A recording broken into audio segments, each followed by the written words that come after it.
uh, give you or make you the expert in software architecture. But the purpose is at least you should be aware when somebody talks about architecture, what that means and how that animal look like. Is it look like gorilla or horse or dog or whatever? So, uh, and why it is needed. So most of the time, software architecture is misnomer, and everybody use this term for their advantage. Most of the time, it mix up with the programming. Most of the time, it mix up with the design and whatnot. So in today's session, only thing what we are going to cover is what exactly the software architecture means and how it is impacting all of us. And maybe subsequent section we can see how the software architecture requirements are gathered, how it is designed, how it is tested, and how it can be moved to business implementation. But right now, we'll just see why, what is a software architecture and why it is important and why it is relevant to us.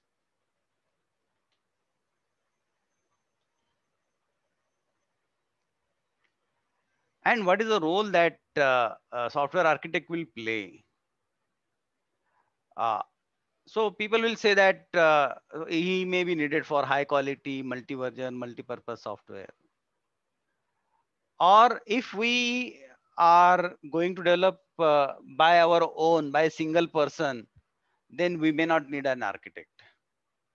So what is the need for architects? So most of the time you see that nowadays most of the uh, programs are consisting of multiple developers, multiple testers, and it is a huge team.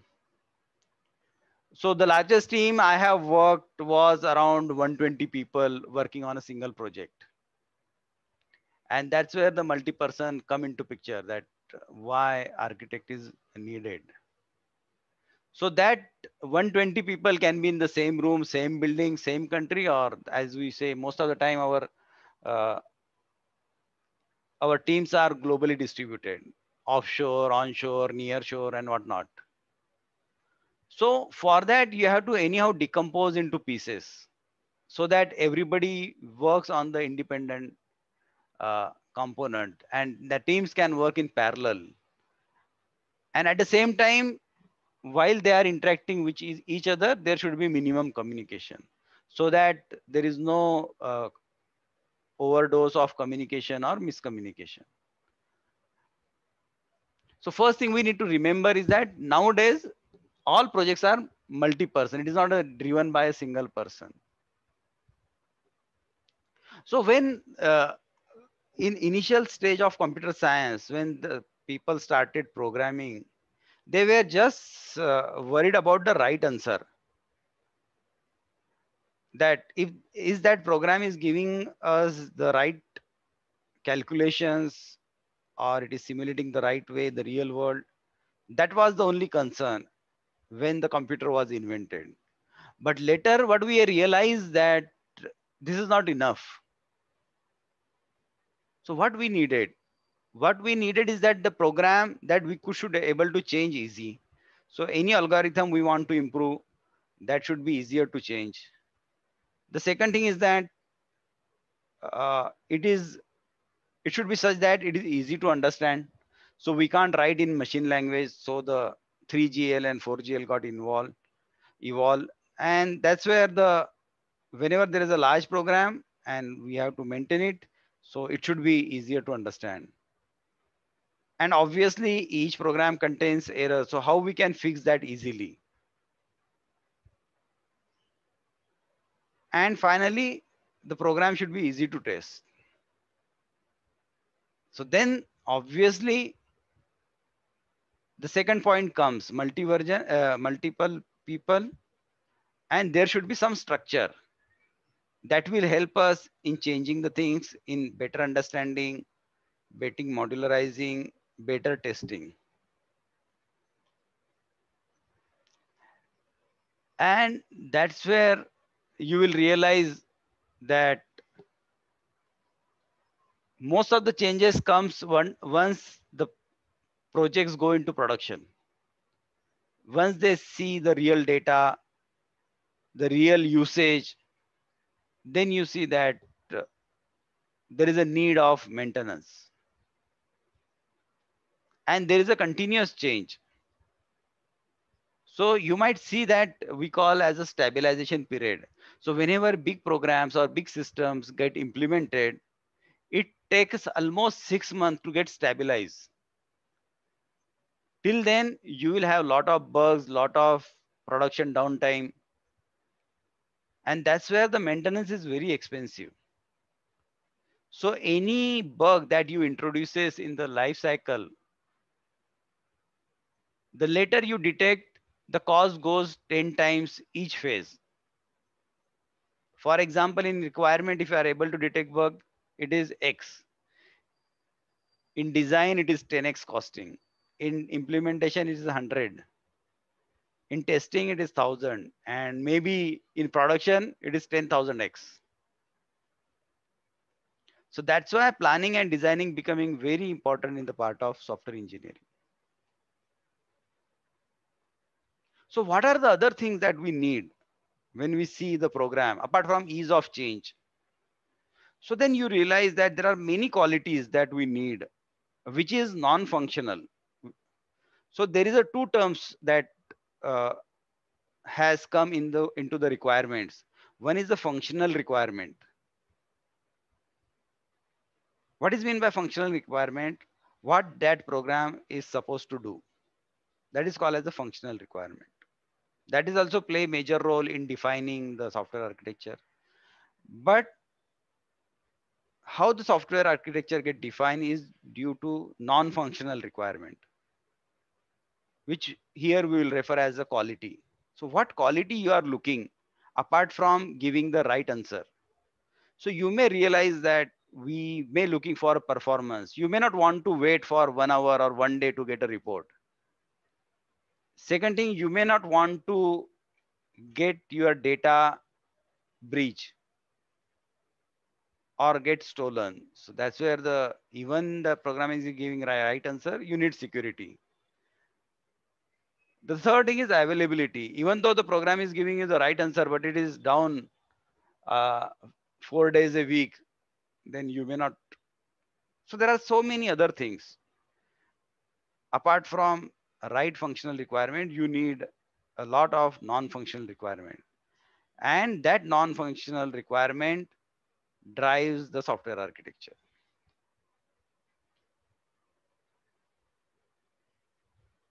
So in fact, you can exaggeratedly say that software engineering is nothing about achieving the quality attribute in software intensive systems.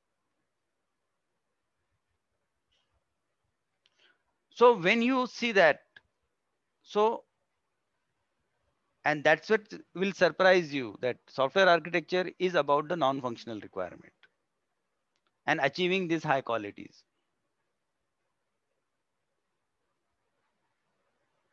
And that's where the scenario is, which I already explained, that you may getting right answer, right functionality, but it's taking too long. A hacker breaking it down too much time, cannot change in less than 6 minutes. So it's not going to be successful system and nobody will buy your product.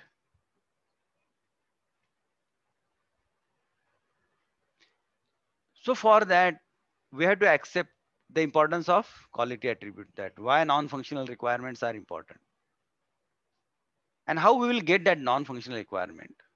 The customer will tell us that how uh, stable system he requires, how much performance he's expecting, how secure he is expecting. The architect and design will understand that and design system for that non-functional requirement. The programmer will implement it and tester will see that those non-functional requirements are implemented and verified. And that's where software architecture comes into picture. So what are the quality attributes? So you can broadly take into two categories. One is the runtime and the other is the non-runtime. What is meant by runtime is that when the system is in operation, you can see that quality attributes like performance. You have given a query and you are taking half an hour. That is giving you the performance indication, or it is giving uh, in 2 seconds. That is giving you the performance indication. So normally as a standard practice, if I give quality attribute for any web-based system, so if you are displaying non-static page, it should appear within 2 seconds. That is a norm of performance. And if it is a dynamic query that you have given to the system, it should respond within 5 seconds. So that's the way we can define the quality attribute of performance in terms of numbers. It doesn't make sense that my uh, program should be highly efficient or high performance. It doesn't give any indication what is mean by high performance. High performance is very context sensitive and will change from person to person. So we have to quantify these quality attributes. Availability, what is mean by availability? For some people it should be 5.9 availability, like banking system they are looking for 5.9 availability, or for some non-critical items it may be 0.98% availability. So it depends. All quality attributes are depend on the nature of products or the program that you are conducting, and these quality attributes will be different for different system, and they will play the role in the software architecture. So these are the runtime. What is the non-runtime? This is when it is related to the team, it is related to the software. And what are they? They are like maintainable, portable, build, time to market. So these are also important since it is related to the long-term cost of the project. If you develop all runtime QA, but if you do not care about non-runtime, your maintainability will be very costly.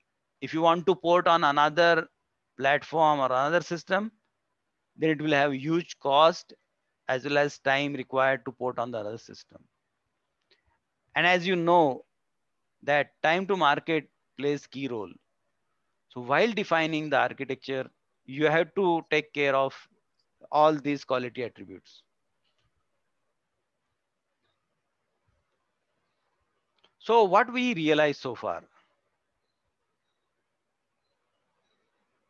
the software architecture are creating two trends: recognizing the importance of quality attributes, which is driving the software architecture, and development of very large and very complex system. So always remember that whenever we are talking about software architecture, we are talking about large and complex system, not a code of 100 lines or 10,000 lines. No, we are not talking. When we are talking, we are talking of millions lines of code, and not one or two server. We may be talking about hundreds of servers, which is running this system. And the larger uh, the system is, the larger the role of architecture comes into picture. So by this time, you might have realized that the programmer can't take the architecture decision. Why? He has limited visibility and very short-term perspective. And he is developed in a particular technology or specific solution. He knows only Java programming or C programming, but he may not know the infrastructure part. He may not know the business part. He may not know the long-term perspective or long-term roadmap for the program. So the programmer can't make a software architecture decisions. So then who will then? So we have to involve all stakeholders and the team decide and architect coordinates it. So first thing you have to consider what quality attributes you are trying to achieve, and based on that you will take a design decision. So we'll see what are these and how it will impact software architecture. So what we have learned so far, just recap. We need quality attributes and we have to achieve that. We need to help uh, to achieve parallel development by distributed team. We have to decompose the whole huge millions line of code or huge functionality distributed computing into pieces, and it required system wide decision that how all these things can work together seamlessly.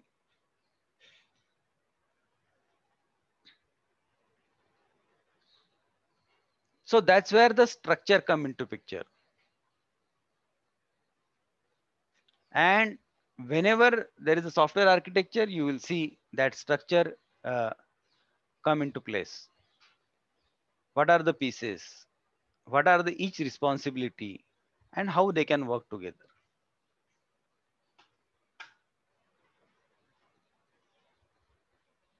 So why you need structure and how it can help us? So when you focus on the structure, you are making, you are decomposing the stuff into black boxes. So you don't need to, everybody don't need to know each and everything about the whole system. They need to just focus on the particular their module. Number one. Number two, there are many decisions that if you decompose the system into structure, it may you can take a time. For example, infrastructure part, deployment part, you can delay it till some time while development is going on. So you don't need to make a decision, all decisions of all aspect of software architecture at the start. So with the structure, you will, it will help you in deferring some of the decision. The second advantage is that the structure and the implementation pieces, it gives the separation of concern, which help a programmer to do his job. So he need to know only what is relevant for us, for him or her. And obviously, it makes the architecture abstraction of system, which is a simplification. So the whole purpose of this software architecture is how we can simplify large and complex programs.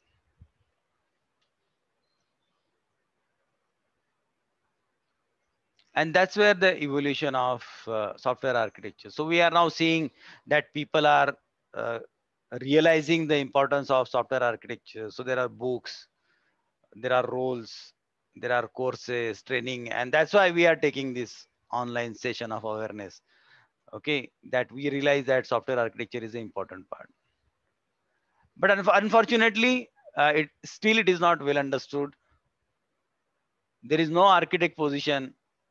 Even though the architect position is there, it is a simply designer who is, or a senior programmer who is playing the role of architect. And many people, many organizations doesn't have architect in place. And the tools, architect tool that has to be used, they rarely use it.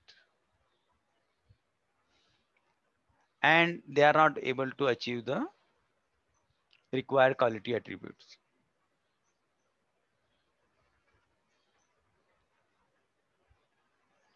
And why we need architecture? Suppose we have simple monolithic system,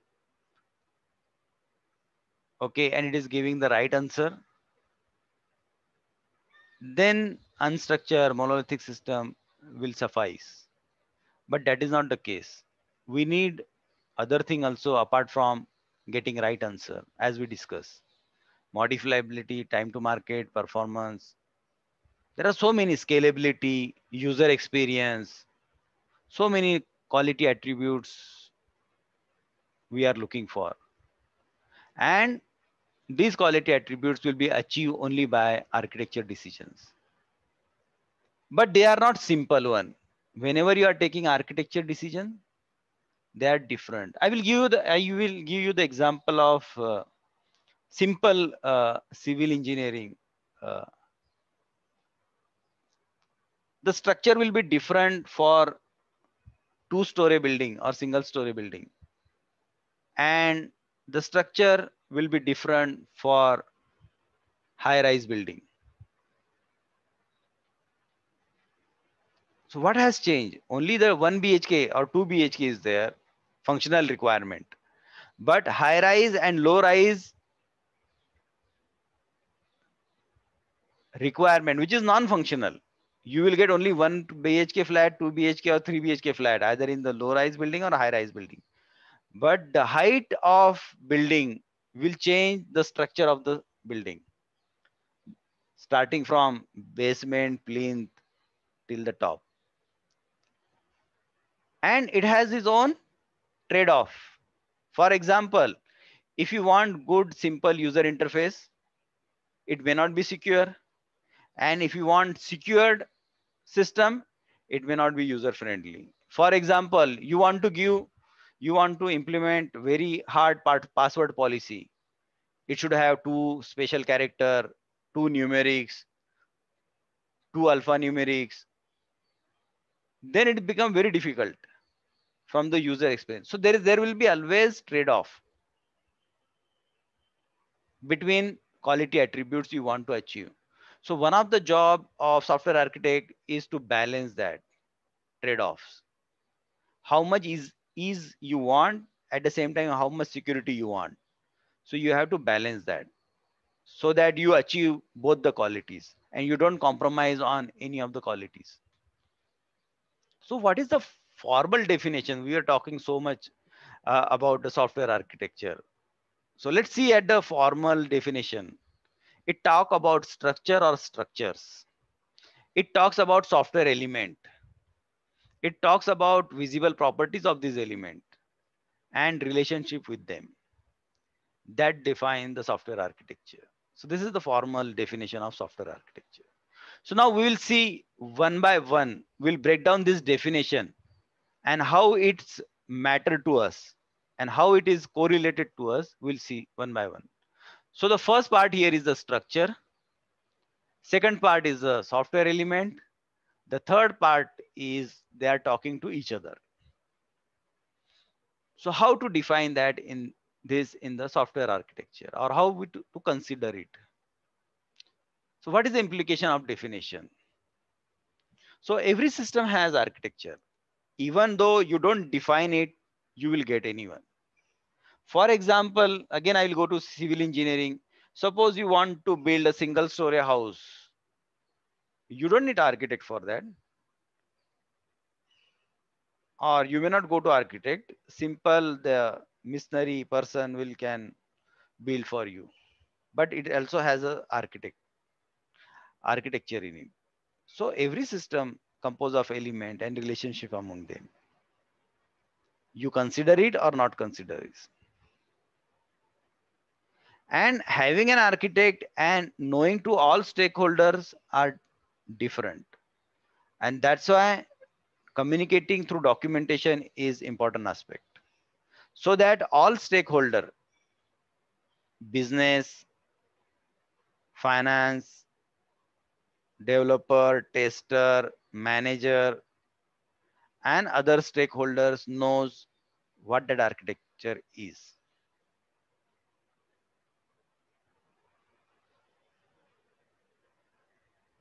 And if you don't focus on the architecture, you will get the architecture, but that may not be the right one. And that's why there is a need of evaluating architecture. Yes, we have defined the requirement. We know that we need scalable system. I will give you the example. We were working on one of the consumer facing content application. The requirement was it should able to cater 3000 concurrent user, and it was a news uh, agency, and it was a news application. You can take New York Times or Guardian or Times of India.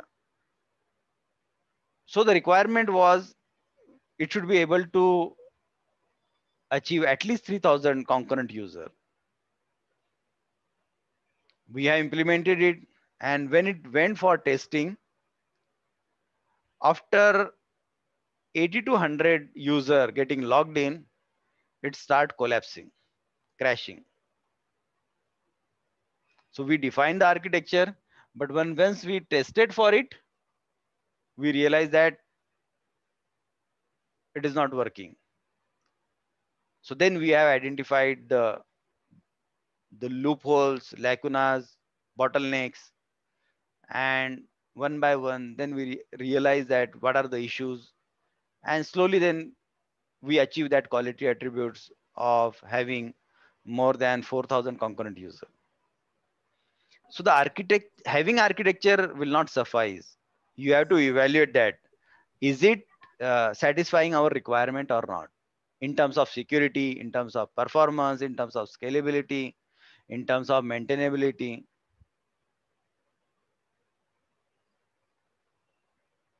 The second thing which we see that the software element has visible property. So what services provide, how long it takes, how it handles failure, and how it uses the shared resources.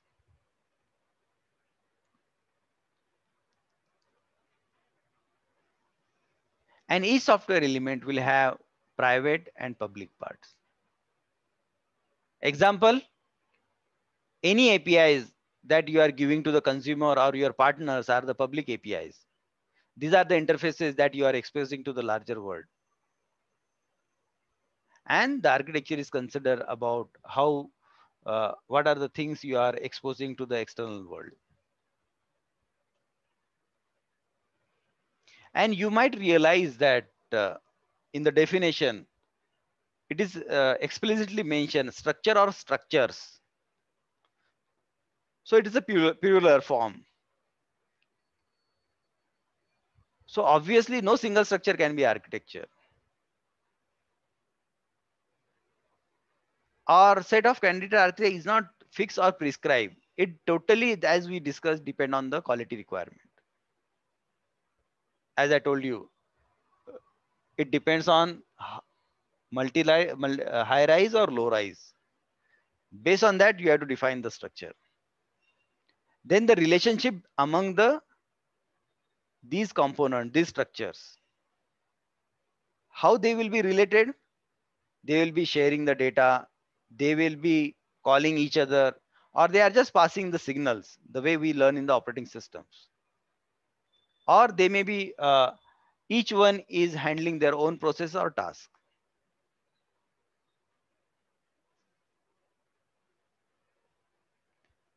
Why structure is important is we have to define the relationship between these structures, both runtime as well as non-runtime. What is mean by non-runtime? How much, how many servers you want to deploy? Like for scalability, suppose I am again giving the example of that 3000 concurrent user. Definitely one module will not sufficient, or one structure to be deployed on one machine will not suffice. So we have 3 web servers or maybe 10 application server. So these are the decision which you have to take at non-runtime. How much resources you want to allocate to achieve the quality attributes.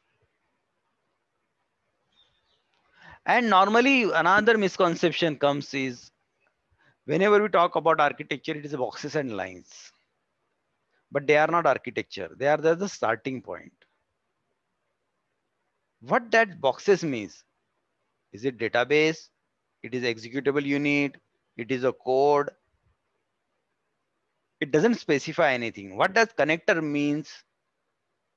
No. So what we have to do is we have to have clear architecture definition language so that we don't have ambiguity. Here, what you see has lot of ambiguity. Everyone will understand from their own whims and wishes. Okay, what does that mean to us? And that's where the standardization is important.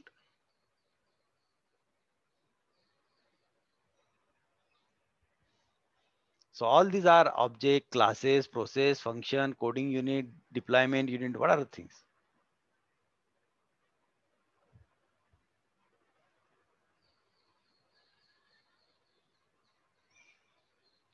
And if you ask, if you take this diagram and ask within the team, various stakeholders, you will get a lot of interesting answers. And that will be very entertaining. Since everybody will interpret on their own.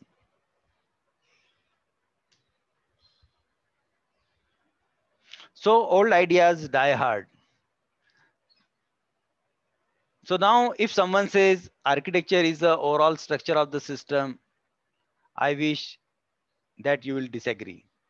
And you know what is mean by software architecture.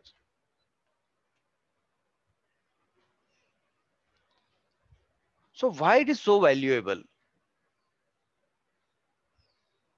Why it is worth of studying and building? And does it really worth of investing? So we'll see this answer in the further slide, that why software architecture is needed.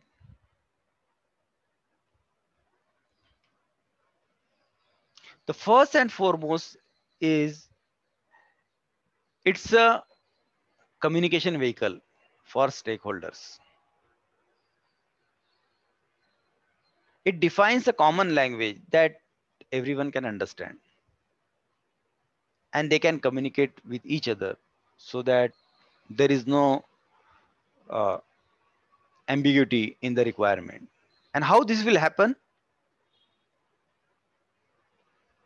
While negotiating the requirement with the user and the stakeholders.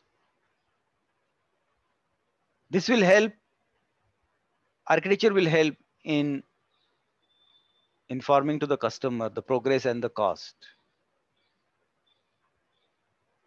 It helps management to making decisions and the allocations, resource allocation, either the manpower or the software or the hardware component.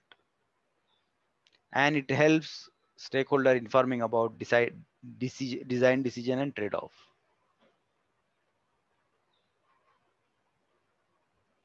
Just again the layman example.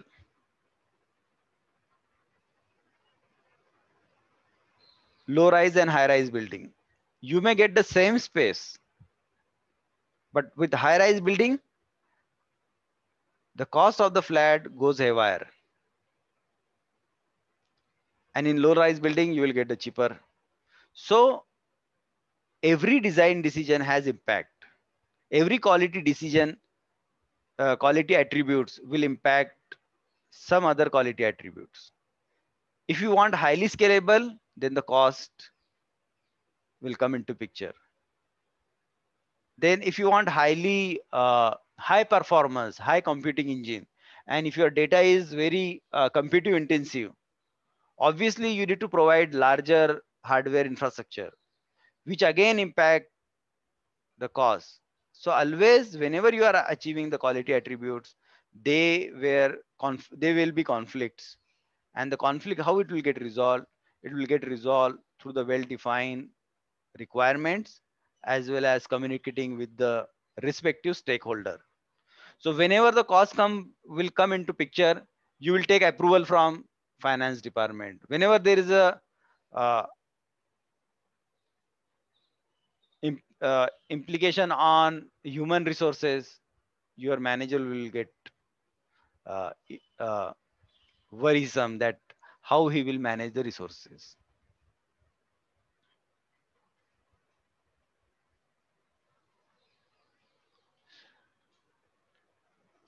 And when I say that quality attributes, so it's defined the constraint on an implementation. It is a descriptive and prescriptive. Descriptive for communication and prescriptive for design and implementation.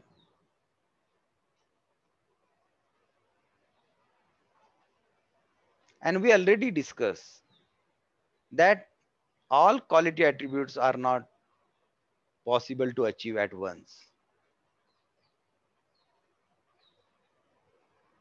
Here, the example given is reliability and the performance. They are contradict to each other. The other example which I have given is a user experience versus security. The better user experience, you may try to compromise on security. If you tighten the security, you have to compromise on the user experience. So architects, one of the responsibility is to consider various options and make a trade-off.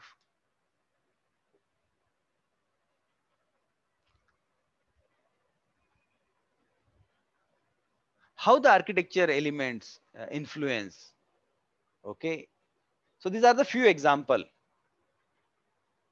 The breaking of software architecture into structure will help in division of team, assignment of work, budget, documentation, integration, testing, maintenance, and finally the deployment.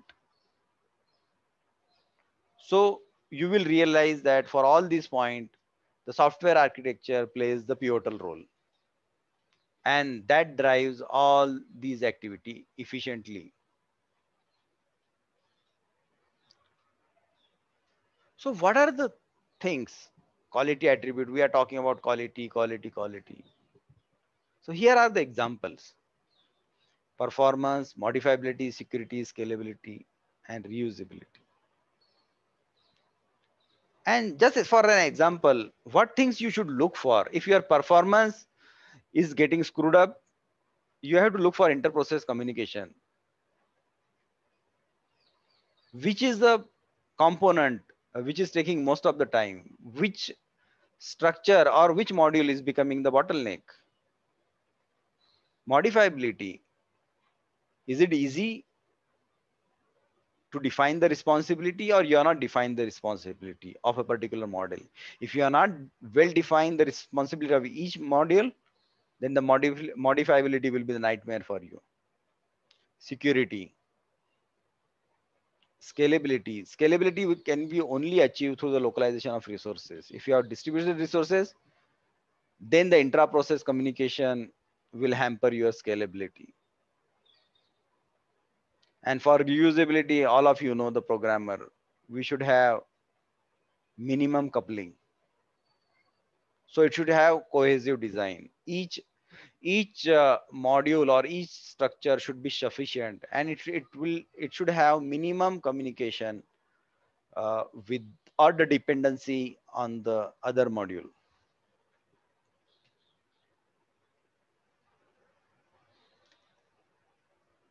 And we are seeing, and from the start we realize architecture play major role in managing the changes. So we have to define such a system that it should be uh, easy to maintain. The reason is 80% of the efforts goes after deployment in maintenance supports. And that's why you may want a structure or architecture such that it should be easy to maintain. What are the changes normally you see in your program? Local. You are modifying the single component. Or if it is a bigger problem, it may be impacting the multiple modules. So you need to modify several. And sometimes it happens, if it is not properly architected or not taken care, you may need to change architecture. Again, I will give you the civil example. Suppose you have built uh, the base of your building is for 3-story building, and now you want to build 30-story building on the same structure. It is not possible. You can't add another 27-story on the top of 3-story. Reason? It will not sustain.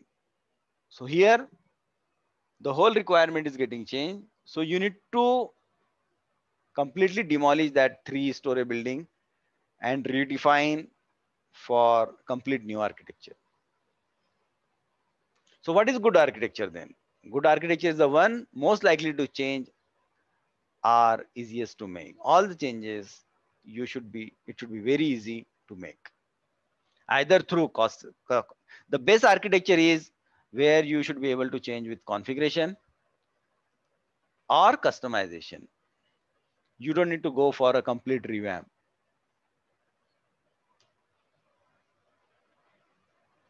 Then it is the basis of incremental development. So once you have skeleton ready, based on the priority and based on the business need, you can go for iterative development. And you can have in each scrum, you can, once you have the bigger picture in mind, in each scrum, you can develop the portion of it. And as these are the structures, then the opportunity of reuse is abundant. And you can leverage commodity software components for other applications also.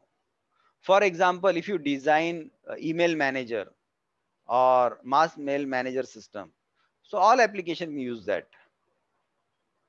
Or you have defined the SMTP server for or SMS gateway interface. So many applications can use that. So once you structure the system, you can easily reuse them.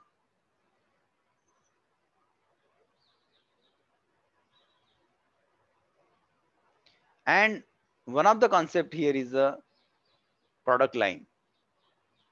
So once you start defining the structure, and if you standardize the structure, it is easy to manage. One of the example I will give you this about two example I will give. One is the automobile and another one is a mobile phone. And I will explain you what is mean by software product lines. So now you might have seen in the mobile phone that most of the adapters are standard power adapters. And you will see that they are common across company's product line. What is the advantage? Company is simplifying the process. So you don't need to design uh, a simple thing like power adapter for each mobile. And that's the way you are achieving the productivity. You might have seen in the automobile industries, the whole car has so much structures and interdependency, and they have standardized it. So now you can change the tires seamlessly. Okay, there are very few components are in the car which are very car specific model. Otherwise, at least it is abstracted to the manufacturer, or it is abstracted to the whole car manufacturing industry. The screw, AC system, most of the things are standardized. The same thing can be achieved in the software architecture, where you are defining components that can play role for multiple applications in your IT systems.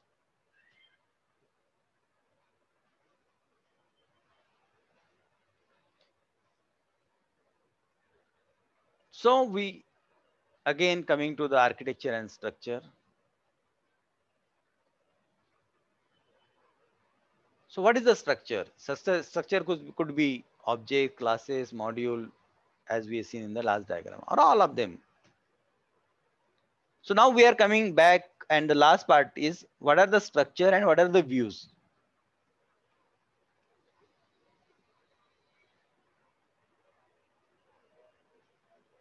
So modern systems are too complex. So we can't define everything at once.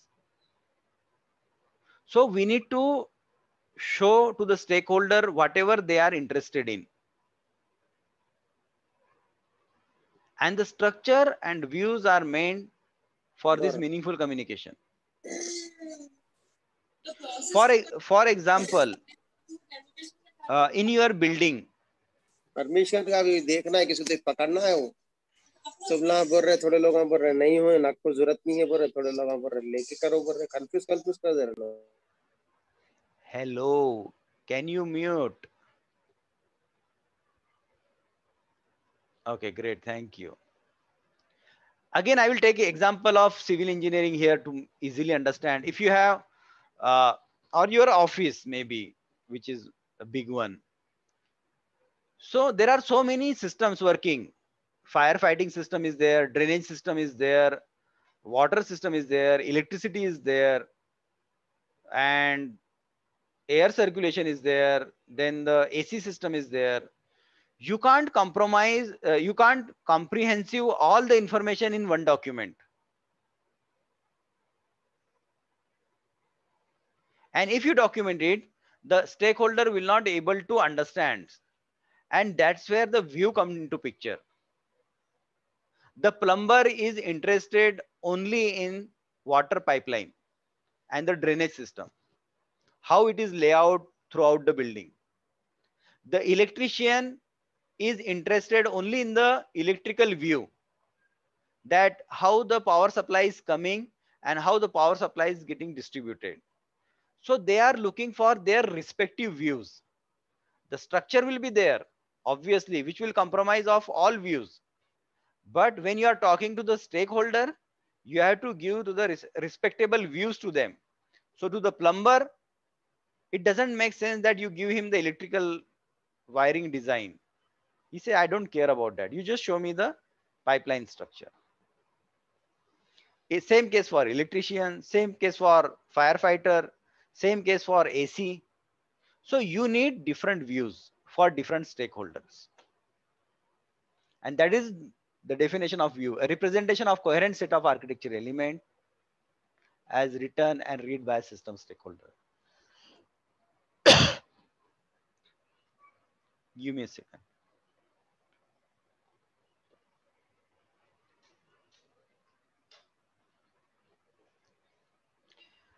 So let's take the example quick. This is a A7E Corazair aircraft in 1960s, a small computer board. Okay, this is the structure. Okay, and what are the views? These are the modules. This is giving the another aspect. What are the software module were involved in that? How the data flows. This is another view. That how the data between devices, their cockpit, their black box, how data flow. That is another view. Third view is the layer, how they are calling each other. So why views are needed? So far you have realized that architecture could be very complicated, and if you want to simplify it, views are the ways to manage the complexity. And what could be the views? Execution unit, what are the other software they are interacting with, how data is flowing, and on which server this software is getting deployed.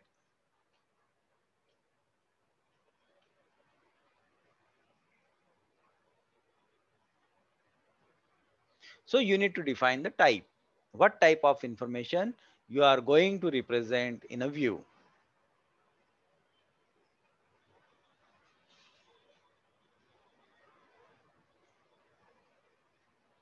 So there are some standards.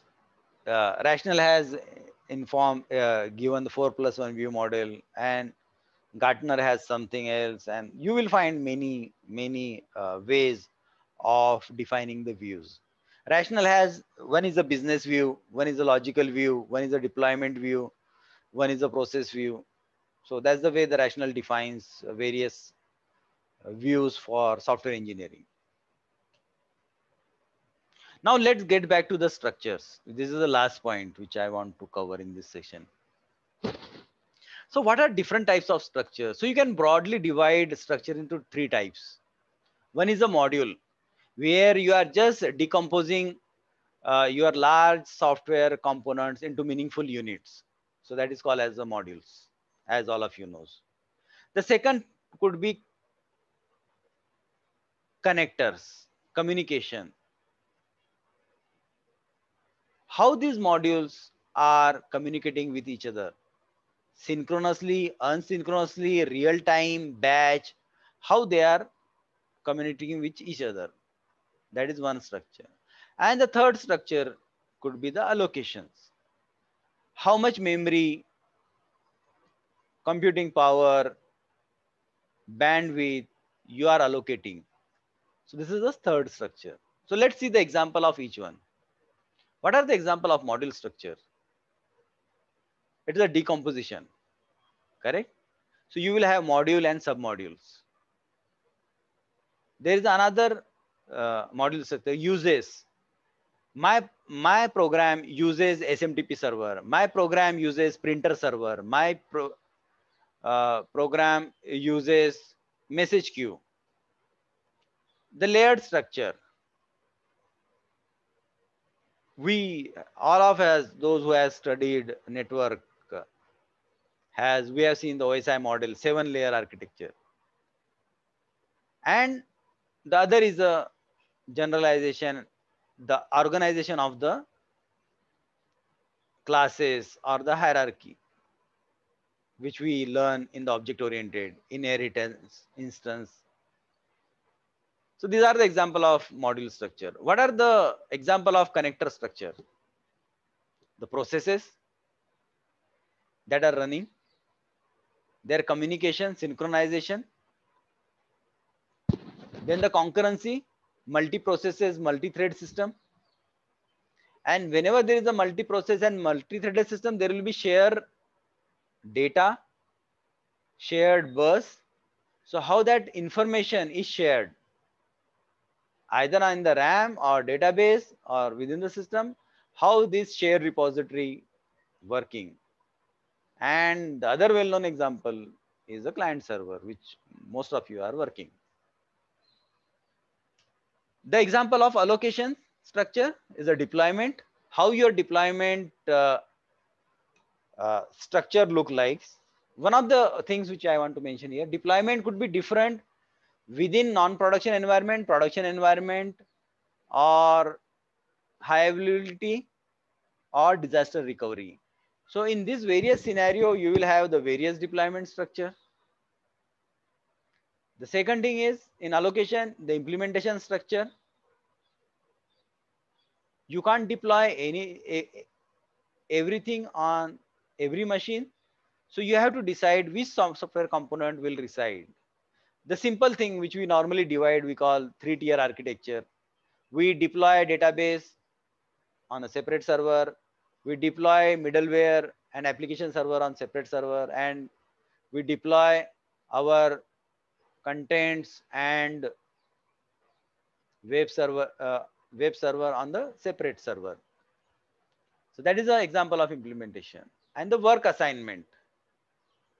So based on need, how much load each module has. Normally, every module will not have the same load. So based on the load, you will define the size, the structure of that hardware part or the hardware infrastructure.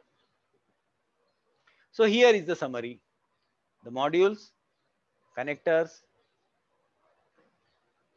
here just and the work assignment. There is a typo. I have not replaced component and connector with work allocation. So here is the summary, what we have learned so far on the structure and views. As I say, every structure is an engineering handle, provide some aspect of the system. Careful design of module decomposition will help you in modifiability. Careful design uses will help you in achieving incremental development. Deployment structure will help you performance and availability.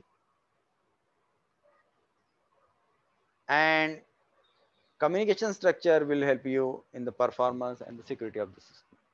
So every aspect, every structures are defined to cater to your quality attributes, what you want to achieve. So which view you will choose, which structure you will choose?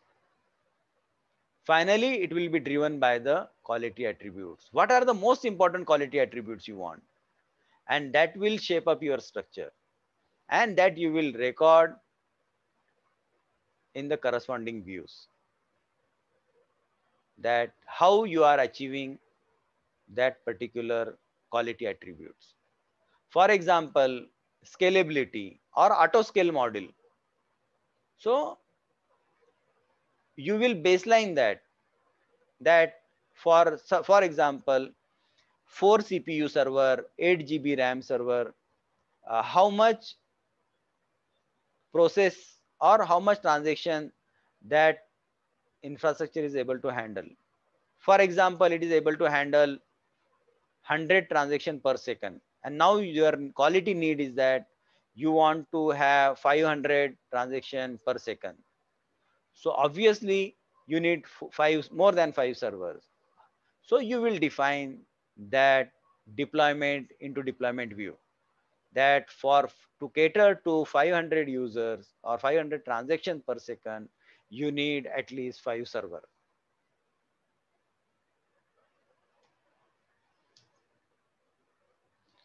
Okay, so the other kind of architecture is enterprise and the system architecture. I will just go quickly. Enterprise architecture is about considering the whole business, the whole IT system, the whole data center. It could be 6,000 data servers, obviously, but it may not be strictly related to software engineering. It has many aspects: the business aspect, deployment aspect, partners aspects. System architecture is deal with the hardware as well as software. Your what we call as firmware. So all these come into system architecture, and it take care of hardware as well as software elements. So here what we have learned so far, the definition of software architecture, it talk about structure, external visible property and relationship among them. And software architecture will impact earliest and furthest reaching design decision about a system. And software architectures will take care of all of your quality attributes and non-functional requirements. And that's what the software engineering is all about achieving. So this is the next time. I don't think I will get a time. Okay, I will open up for question and answer. So those who want to ask, please unmute yourself. And anything and everything is welcome here, apart including software. Khalid, you can take few more minutes if required. No, that's it from my side. Okay, then it was thanks your very valuable insights, and all the participants are welcome to interact with Khalid Bhai now. Assalamu Khalid Bhai. This is Nazir here from Nexus Info. Yeah, tell me. Mashallah, it is like one of the very beautiful way of presentation, and you have taken in a very layman's language. Correct. Because to give a background, I am not a technical person. I'm like dropout, but running a software company called Nexus Info. Oh, great. So when I could correlate the way you have correlated the things of a software to a materialistic, like civil engineering concept. Correct. it is really good example where the simplest understanding, everybody can be able to correlate that and understand the things. London is really good, this one. I'd like to get connected with you. Maybe like for my own company, this one, I need some help from you. So inshallah, I'll get connected on that. Thank you for your wonderful this one. Jazakallah khair.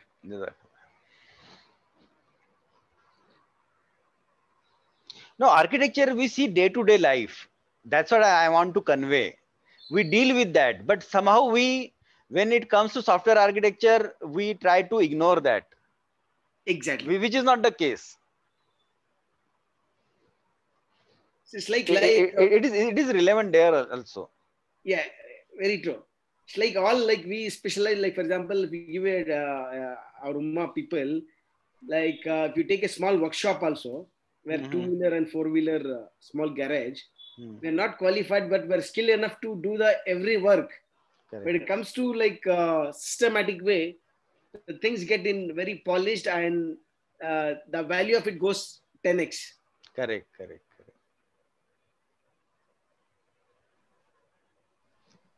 Any other questions? Please feel free. Okay, and the second thing is I will share. Anyhow, I share my LinkedIn profile, and if you want, my email address is tokhalid tokhalid@gmail.com. So okay, can you just put it? Already I've sent you. I've sent you a request. Just give me a second and let me see if I have something to write here. Yeah. Chat box like. Chat box is good. Wait. Yeah. More. Khalid bhai, there is another question from Junaid bhai. What are tools used for architecture? Yeah. So it could be the way. It could be as simple as your pen and pencil to start with. If you don't have any software. So normally people use Visio, which provide you the many stencils for database, for code, for deployment, and for various aspects. Visio provides stencils. So that helps you in designing the architecture. For enterprise architecture, there are tools like Enterprise Architect and other stuff. Then the Rational Rose is there for UML based designing. So there are many tools. Many people use UML as a standard language for defining the software architecture or designing object-oriented paradigm. So, Khalid bhai, could you please talk about solution architect? Great. So solution architect, what happens is that when you deal with commercial system like IT applications. So I will give you the example of one of the IT system which I have worked. So there were almost 600 applications were there in the IT systems. How many? 600, which including from Oracle apps to, so there are literally hundreds, and there were 6,000 servers. So what happens is that now no system can stand individually. You will not have any system which is working independently. It could have multiple interfaces. You take any simple system, they may want to connect to the Active Directory services, or they may want single sign-on. That system may need customer data, so you need to connect to the customer database. They may need to talk to supplier database, so you need to talk to supplier system. They may need to talk to marketing applications. So, or for financial system. So you will realize that no system can play independent role. And that's where the solutioning come into picture. So whenever there are the requirements, the job of the solution architect is a system integrator. What could be served by the system and what we can leverage from other systems that are already in IT system, so that we don't reinvent the wheel. And that's where the solutioning come into picture. So the customer will give you the set of requirement. For example, I want to implement a marketing automation system, or I want to implement a customer relationship management. And he will give you the whole set of requirement. The job of solution architect is to provide solution to them, which is catering to their functional and non-functional requirement. Okay. Yeah. So that is the role of solution architect. The technical architect is different. The solution architect has to know the breadth of the applications, and he should be aware of the various technology stacks, end-to-end business processes. While technical architect is very specific to particular technology, he may be very good at C++ or Java technical architect. And normally the tech architect focus only on the one product or one process, while solution architect take a look at the broader picture and the broader communication and the broader aspect of that program. Okay. So normally we call as a system integrator role for solution architect. Any other? Keep asking. Don't worry. Yeah. It may be silly. Another Silly question, Khalid bhai. Yeah. If a person is into development, core development now, so if he wants to transform himself as an architect now, so what is your suggestion? Like how he need to start, and what help he should take from the already existing architect? Like how to go about this transformation?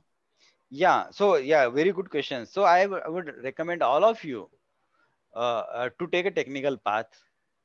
Okay. Normally, what happens in our industry, we assume that I'll take one step back and then tell you.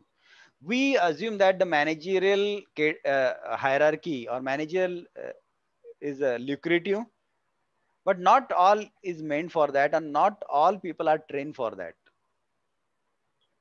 And somehow people go into managerial mode and get failed there, and many get successful also. So we have to choose based on our competency, what we are good at. And if we are good at technical aspect, then there are very bright chances in technical ladder also. So one of the things that we have to do is that if you are programmer, the next step what we could do is learn the design parameter, design patterns, the object oriented design, how you convert your small requirement into design. The best way is to learn the object oriented design or any design mechanism. So that could be the first step.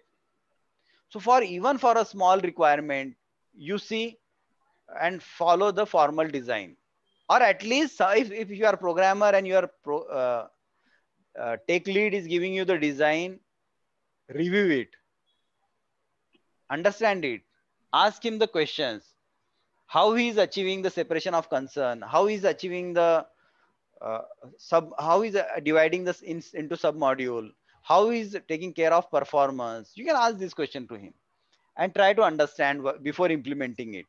So that will give you the insight what you are implementing. And if you got a chance if you get the requirement and if you get a chance to design, then design the system on your own. It may be first time it may be getting wrong, but you share with the people, get it verified, get it reviewed, and that's the way you start learning it. So the second step could be become a designer. And the third step will be then the architect, that you are taking care of the whole end-to-end your product project care. That's the way you will become. And I suggest you take initiative. Nobody will stop you. If you start designing or architecting on your own, nobody will question you. The other thing is that if you don't get a chance and you feel that you are eligible, or even though if you are not eligible, you define your own architecture from the requirement and try to correlate with the architecture given by your designated architect. And then ask about the differences. that why you are not consider this, why you are consider this, and that will give you the better visibility of the architecture. And that's the way you start learning about the architecture's trade-off, that why he has considered this option and why he has not considered this option. And once you start learning on others' cost, it is much better option than taking the responsibility of architecture and not delivering it. So start designing the architecture, or start designing by your own, and try to compare with the existing stuff. That will be very interesting and very, what do you say, very helpful to you.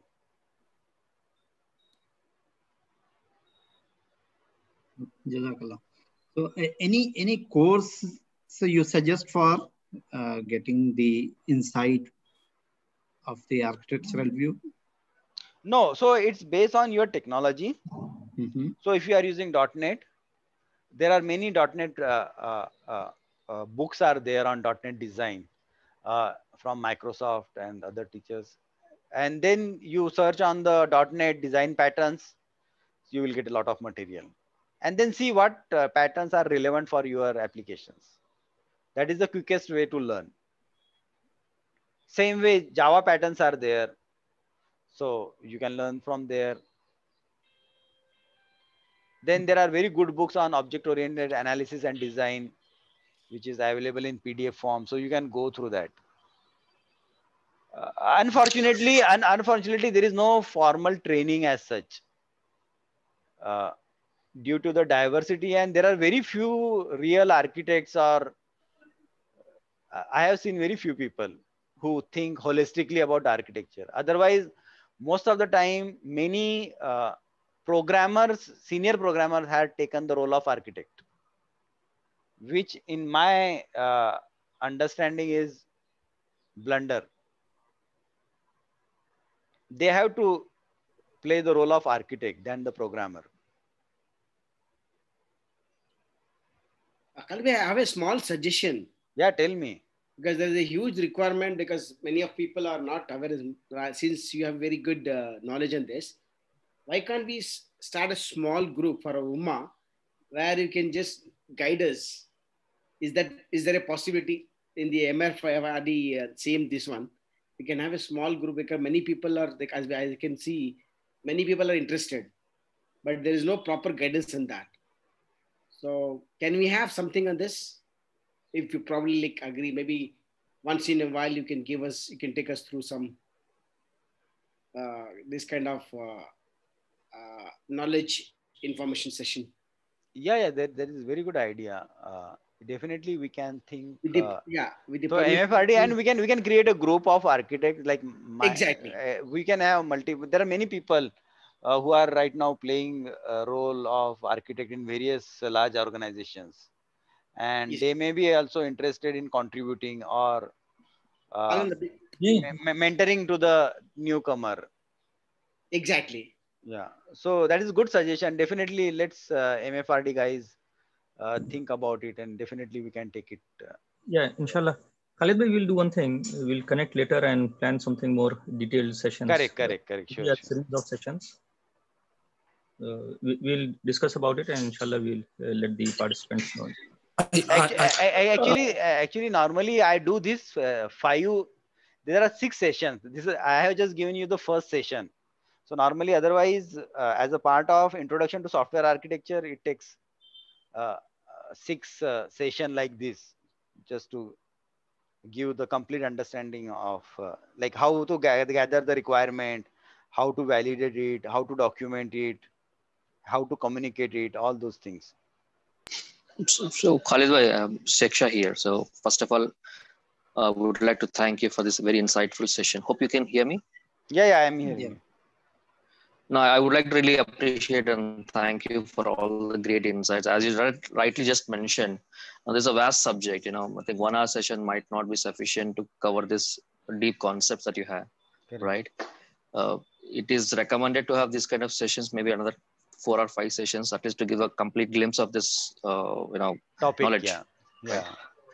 So that is one thing, and also it would be really helpful if you could provide some reference links and all that, like, related to material that we could go through before attending any session like this. That will give us some insights, so we can come prepared at least to some extent. In case if you have any questions, we could bring that up during this kind of, so that would be really helpful. Yeah, sure. So is there any PDF, as you were just saying, like there's some PDF document and all, right? If you could just provide us some links to those documents, we can look into that as well. Yeah, sure.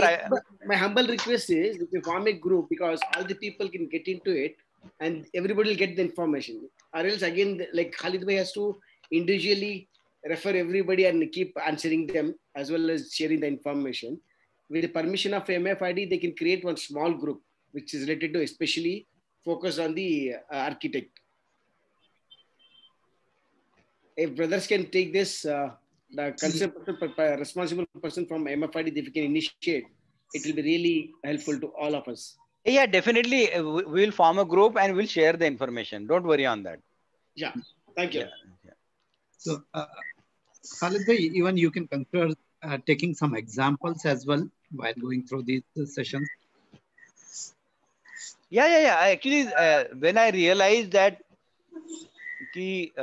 what I realized is that, so it was just like creating interest in the subject. It was not meant, this session was not meant for giving overview also. It is just the gypsum, like wo mithai wala rehta hai na. So we have seen that it has created interest now, alhamdulillah. So now you will easily find out the mithai wala that okay, now you liked it, so where we'll get it more. Myself. And so we as I told you, I have given you my Gmail address. So and the LinkedIn is also there. So please feel free. Don't expect immediate answer. Sometime, if I have answer or the links, definitely I will share with you guys. And as MFRD has proposed that we can form a very WhatsApp group for very special purpose, which is the design and architecture, and we can work on that. So we can collaborate on that. That's not the issue. And if needed, within the MFRD also, we can arrange a workshop where we can take the example which some brother was saying, and we can have weekly series for 4 or 5 weeks. If we have sufficient numbers, so we can arrange for that also, so that people get benefited out of our knowledge and experience.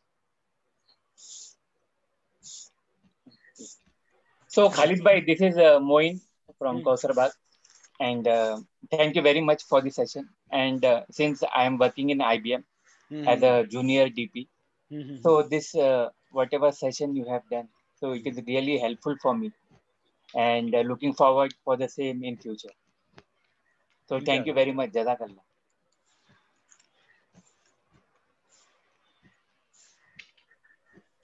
Okay, all the brothers present, whoever are interested in joining the WhatsApp group on the architecture related thing along with Khalid bhai, can you please post your WhatsApp numbers in the chat so that we can form right now.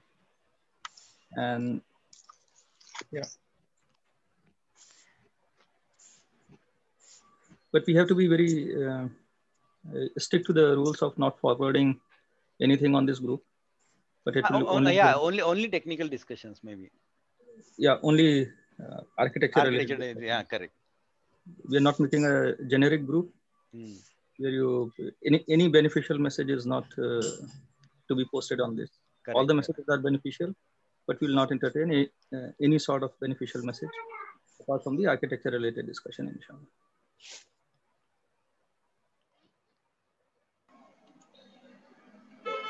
Khalid bhai, I'm Ehsan. Yeah, one by one. Go ahead, Ehsan. Yeah. So thank you, Khalid bhai, for sharing such a good examples and insights of a technical architect. Currently, I'm as a Java developer. I'm working in very complex projects. So I'm facing so many issues like performance and server down issues. So I want to ask one question. I'm working in a reconciliation module. Like we are comparing the two types of data. I know. And Yeah. For this, we are using the MySQL queries, joining queries, and indexing based types of such stuff. Correct. So that we are facing so much issues, like if some users upload the thousands or lakhs of data in for reconciliation purpose, so our system goes down or slow. So is there any good way for reconciliation purpose so that we can handle such type of user? Okay, so this need another this one. Performance engineering is itself a separate topic in itself. So the only thing what you can do, or what we achieve whenever there is a performance, you find out the bottlenecks. Okay. Which component, which query is taking. So every time in any production, like any performance issue, what you have to find out is the problem first. Solution you will get automatically. So what are the 10 most costliest operation you are, and why they are costliest? You find out that 10 thing through profile, my Microsoft Profiler, or you see the weight of that query. So which are the most? There are two aspects: most frequent queries and most costly query. Sometimes what happens, the query may be very less costly, but it is getting called millions time. That cause you headache. Or other headache normally you get is a very costly query, which is handling millions of rows, which was not needed. Some parameters you unnecessarily added, or external join you have made, which should not be the case. So you have to take that case by case, which is the costliest query you are facing with. And it is applicable. It is very thumb rule. It is applicable for database, app server, web server, any performance issue. And there is no magic. There is no magic wand. You have to go step by step, keep refining, and you will get. If you follow this approach, top queries and top repetitive queries, you will find result much better and faster. And always while working on performance issue, first baseline it. That currently it is taking half an hour, so that you can show to the management from half an hour you have taken it to 10 minutes, or from 10 to 10 seconds. Then they will able to recognize your efforts. So first thing, whenever you face the performance issue, without doing anything, first baseline it, and then show the improvement on that.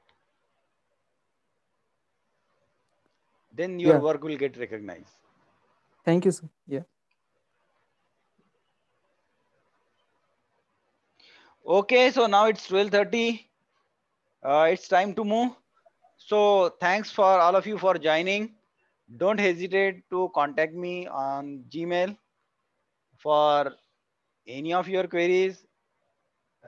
If it is technical, most welcome. Non-technical, still welcome. Or any carrier, anything you want, support or opinion, we are there to help you out.